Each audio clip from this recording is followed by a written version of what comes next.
मंदिर ट्रस्टचे अध्यक्ष शैलेश गावित यांच्या हस्ते महाआरती, लक्ष्मी नारायण चौक येथून निघालेल्या शोभायात्रेचा जल्लोष, श्री रामनवमी समितीचे सदस्य आणि रामभक्तांचा उत्साह।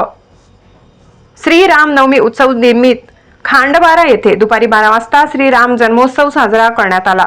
श्री लक्ष्मीनारायण मंदिर येथे महाआरती, मंदिर ट्रस्टचे अध्यक्ष शैलेश गावित यांच्या हस्ते महाआरती करण्यात आली।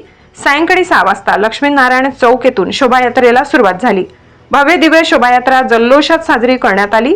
यावेळी श्री रामनवमी समितीचे अध्यक्ष कल्पेश चौधरी, उपाध्यक्ष अजय नाईक, खजिनदार दुर्गेश झांजरे, ग्रामपंचायत सदस्य नयन जयस्वाल, गटनेते योगेश चौधरी, शैलेश गावित, तारकेश्वरी नाईक, अनुपम परदेशी, अध्यक्ष परदेशी, अविनाश गावित, हिमांशु शर्मा, महिला व सर्व रामभक्त मोठ्या संख्येने उपस्थित होते।